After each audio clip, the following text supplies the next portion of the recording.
Qui Jean Azo? Les gars, je suis trop contente parce que ça faisait longtemps que je vous avais dit que j'allais venir sur YouTube, mais je suis là. Alors déjà, avant de commencer, hein, tu cliques sur la cloche, tu t'abonnes, je sais pas si c'est par là, bon, vous connaissez. Et surtout, reste prêt parce que je vais essayer de faire en sorte de vous sortir une vidéo par semaine. Tu vois, mon ça pété. Alors oui, vous allez me dire, mais Aurélie, tu fais tes vidéos dehors? Oui, effectivement, je fais mes vidéos dehors parce que j'ai un magnifique jardin et que j'ai envie d'en profiter. D'accord? Merci d'avance. Alors aujourd'hui, ça va être une story time. Et la story time intitulée « Comment je me suis fait voler 2000 € comme une grosse imbécile ». Let's go! À tout de suite.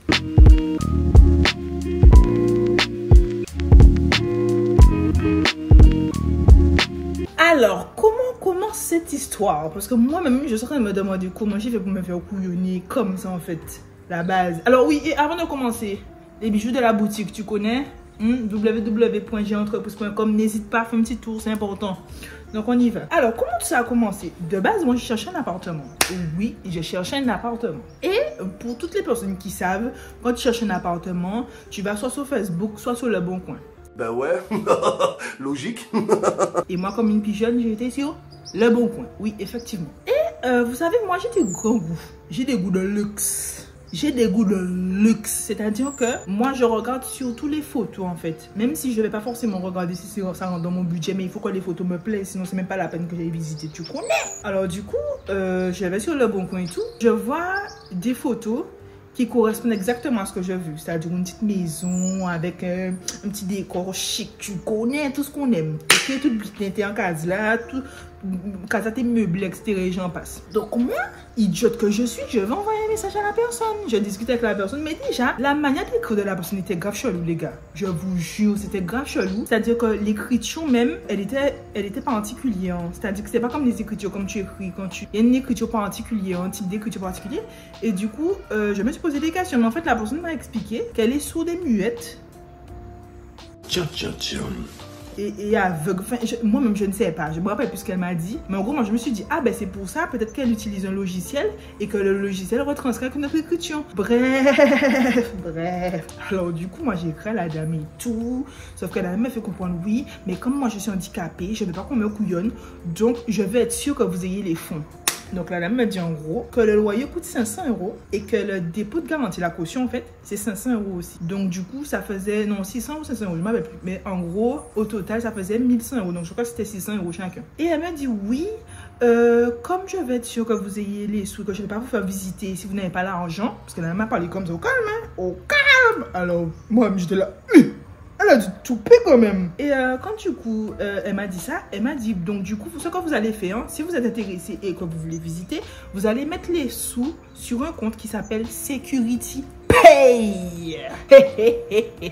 Quand elle m'a dit ça, je me suis dit, c'est chelou, tu vois. Mais en gros, elle m'a expliqué, c'était pas pour lui faire un virement, elle m'a expliqué que Security Pay, c'est une sorte de site qui permet en fait aux particuliers de constater, de vérifier si la personne a des fonds, pour pas se faire arnaquer, que c'est sécurisé. Donc en gros, quand il y a des virements, c'est sécurisé. Donc moi, quand elle me dit ça, je suis méfiante quand même, parce que certes, je suis imbécile, mais pas... Enfin, oui, effectivement, je suis imbécile tout. Donc, qu'est-ce que j'ai fait? Je vais sur Internet, je me renseigne sur Security Pay, et je vois qu'effectivement, il y a des gens qui font ça, que c'est bien un truc qui est sécurisé, que ça permet en fait aux particuliers et aux professionnels, bon, vous avez compris, entre particuliers pour sécuriser les transactions. J'ai dit ok.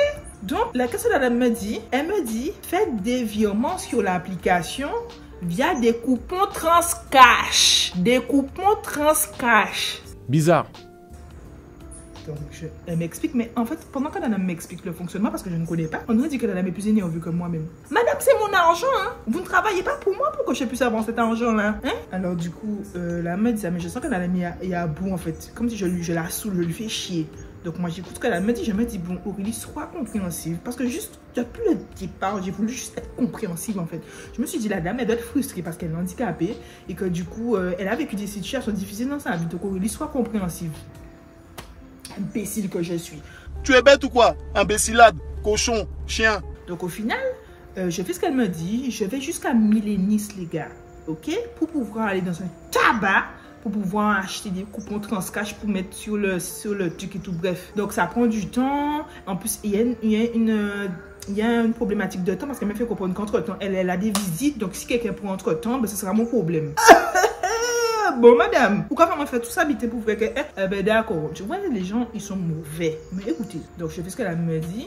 Et j'envoie un mail à la dame pour lui dire l'argent est effectivement sur le compte. Donc, qu'est-ce qu'il en est en fait? Une fois que l'argent est sur le compte, qu'est-ce que la dame me dit? La dame ose me dire... Oui, vous allez bien entendre. Oui. Entre-temps, j'ai trouvé quelqu'un qui est prêt à me donner 3 fois le loyer pour bloquer l'affaire. J'ai dit... Alors là, je vous parle d'un truc qui durait depuis plusieurs jours, hein, parce que moi j'avais cours, David travaillait, c'était compliqué pour qu'on puisse aller trouver ces de coupons, excusez-moi. Donc quand la dame me dit oui, il y a quelqu'un d'autre, j'ai envoyé un mail salé pour la dame, j'ai dit écoutez-moi bien. Vous m'avez fait faire tout ça pour me dire au final qu'il y a quelqu'un qui veut prendre. J'ai dit non, non, en mode comme si mon nom allait changer quelque chose, bref. J'ai dit non, vous allez prendre ma candidature, vous allez prendre mon dossier. Et ça comme ça, je lui ai dit écoutez, vous n'allez pas me faire, bon je ne l'ai pas dit, vous n'allez pas me faire chier, je lui ai fait comprendre en gros que la dame exagère, vous exagérez, je peux comprendre que vous soyez handicapé, que vous ayez frustré de la vie, ou je lui ai dit un truc comme ça, mais je suis trop énervée en fait. Elle m'a dit oui, je comprends, il y a dans son sens. Oui, je comprends, donc, mais vous devez me comprendre, putain, il y a quelqu'un qui me propose mieux. Donc au final, pendant plusieurs jours, la dame est restée à me dire ça, et j'ai dit non, je ne vais pas céder. Donc moi en fait, au final, peut-être plus d'une semaine après, j'ai laissé tomber parce que j'ai senti que la dame était dans un mood bizarre, vous voyez. Quand j'ai vu qu'elle voulait qu'on lui donne plus, elle voulait juste plus d'argent. J'ai dit non. Mais en fait, c'est même pas là que j'ai compris qu'il y avait un problème. Je vous explique comment j'ai fait pour comprendre qu'il y avait un problème. Au final, j'ai abandonné l'affaire. Mais la dame, en fait, quand j'ai fini de parler avec elle au dernier moment, elle m'a dit non, mettez plus d'argent sur le compte. Si vous mettez même un mois de plus, mettez plus d'argent sur le compte. Et si vous mettez au moins un mois de plus, eh ben, je vous donne l'affaire. J'ai dit non. J'ai dit non, mais elle insistait. Elle insistait. Donc après, j'ai laissé tomber. Et qu'est-ce qui s'est passé? Moi, je me dis, tant mieux, j'ai des économies. J'ai mis 100 € sur un compte. Je suis contente en fait parce que j'ai réussi à économiser quand même un petit peu d'argent. Et un jour, je veux récupérer 600 € sur le compte. Parce que je me dis que j'ai du café, que voilà quoi, l'argent est là, donc je vais prendre. Quand c'est un monde là qui a dit moi, je rentre mon RIB et tout ça, je reçois un mail de la plateforme qui me dit que j'ai peut-être perdu les 600 € parce que je me suis trompée d'IBAN. C'est-à-dire que quand j'ai rentré mon IBAN de la plateforme pour récupérer mes sous, ils disent que je me suis trompée d'IBAN. Et il faut savoir que quand vous vous trompez d'IBAN et que vous faites un virement, effectivement, les fonds peuvent disparaître. Si vous avez de la chance, que vous avez une bonne banque et ils sont réactifs, ils peuvent récupérer les fonds. Mais des fois, vous pouvez perdre de l'argent. Donc, oui, mais il faut comprendre que j'ai perdu l'argent parce que je me suis trompée d'IBAN. Et je me suis dit, mais c'est pas possible. J'ai vérifié plusieurs fois parce que c'est quand même un truc délicat. Hein. Ils m'ont fait douter, les bâtards. Oh, les bâtards. Et vous savez ce qu'ils m'ont dit? Ils m'ont dit, si vous voulez récupérer les 600 €, vous devez mettre 600 € encore sur le logiciel, sur la plateforme, pour qu'on puisse remplacer les 600 € pour que vous puissiez récupérer vos 600 €. Mais déjà, c'était chelou. Mais vous savez, comme je sais que c'est des trucs qui arrivent, les erreurs d'IBAN, comme une imbécile, j'allais faire Aurélie, comme une couillonne, et acheter des coupons transcash à 600 € encore pour pouvoir foutre les 600 € sur leur compte. Encore. Ça fait beaucoup là, non? Mais tu sais, moi, jusqu'à maintenant, je comprends pas. Tu vois, pour moi, tout va bien. Je vais récupérer mes sous, en fait. Donc, j'ai été faire ça. Au final, je sais pas qu'est-ce qui s'est passé. En fait, il y avait toujours un problème. Il y avait toujours un problème. C'est-à-dire que, au final, j'ai été mettre l'argent sur le compte. Après ça, les gens me disent qu'il y a eu un autre problème. Et même plus ceux qui m'ont dit tellement qu'ils m'ont baladé. Ils m'ont baladé comme ça. À chaque fois, il fallait acheter des coupons. À chaque fois, il fallait acheter des coupons. Au final, les gars, j'ai foutu 2000 € sur le compte. 2000 €. Et à chaque fois, il me disait, oui, mais il y a eu un souci. On n'a pas reçu les fonds. Donc, du coup, il faut le faire. Enfin, je ne me rappelle même plus. Franchement, les gars, franchement, j'étais tellement saoulée que j'ai oublié cette histoire tellement que ça m'a saoulée, en fait. Mais il y avait toujours un problème. Donc, le premier problème, c'était le Liban. Après ça, ils m'ont dit que non, il fallait pas mettre... Parce qu'au final, moi, donc, au final, j'ai perdu les 600 €. Donc, il me restait combien sur le compte? Il me restait 600 €, en fait. Et au final, j'ai eu plusieurs personnes. Donc, il y en a une qui me disait qu'il fallait juste mettre 600 €. L'autre me disait que non, il fallait mettre que 300 €. Donc, j'ai été mettre 300 €. Après que j'ai mis 300 €, j'ai eu une autre personne qui m'a dit que non, il fallait mettre 600 € et pas 300 €. Donc, j'ai dû encore acheter des coupons transcash pour que ça fasse 600 €. C'était que ça, en fait. Au final, à force d'acheter des coupons, j'en ai eu pour 2000 €, les gars. Tu es triste? Arrête. jusqu'à 2000 €. J'ai vraiment cru que j'allais récupérer mes sous. Eh ben non, les gars. J'ai pas récupéré mon argent. J'ai pas récupéré mon argent. Parce qu'en fait, quand j'ai récupéré les 600 € que j'ai mis sur le compte, j'ai fait un virement. Et là, ils m'ont encore dit, parce que j'ai refait un bon virement avec mon bon IBAN, je leur ai dit, bon, c'est fait, où est les sous? Où sont les sous? Ils m'ont dit, non, il y a toujours un problème. Nous avons un problème de connexion, ou je ne sais quoi. Bref, au final, j'ai pas récupéré mes sous, les gars. Jusqu'à maintenant, votre go est là. Elle a 2000 € dans l'environnement, dans l'air. Je suis sûre que si je me reconnecte, je vois de l'argent sur le compte, mais je ne peux pas récupérer les sous. En fait, ce sont des brouteurs. Je ne sais pas si vous connaissez. Les gars qui sont en Afrique de l'Ouest, ou je ne sais pas quel pays exactement, en Afrique, qui en fait sont dans des cybercafés et qui arnaquent les gens en fait. Il y en a qui contactent des vieilles dames sur Facebook, mettent des photos de vieux papis. Ils mettent des photos de vieux papis sur Facebook, ils les draguent. Il y en a qui pleurent leur peine et au final leur font envoyer de l'argent pour elles. Mais en fait, ce sont des brouteurs en fait. Ce sont des gens qui vous arnaquent. Donc moi, je vous dis une chose, hein, les gars. Pas vous mettre de l'argent, pas acheter coupon Transcash. Déjà, coupon Transcash, ça c'est bidon arnaque, pas fait ça. Et si on te savent, ça plutôt pas tes fait. Et vous savez, apparemment en Guadeloupe, il y a plein de personnes qui se sont fait arnaquer par rapport à ça. Je ne suis pas la seule. Je pense que je suis l'une des premières à en parler.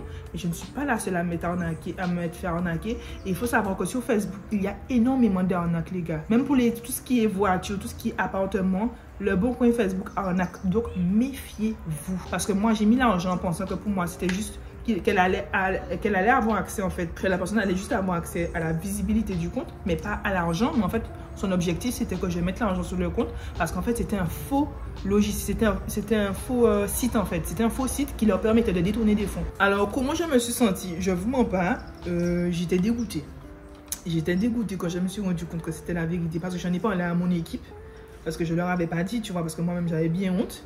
Et ils m'ont confirmé que c'était une arnaque et que je ne pouvais pas récupérer les fonds du coup. Et j'ai même pas été portée plainte parce que ça sert à rien en fait. Si tu classes toujours des sans suite puisqu'on ne peut jamais savoir qui sont ces personnes-là. Et je me suis sentie mal, je vous financièrement pendant d'octobre, ça s'est fait en octobre je crois. En octobre, ouais, ça s'est fait un peu avant octobre.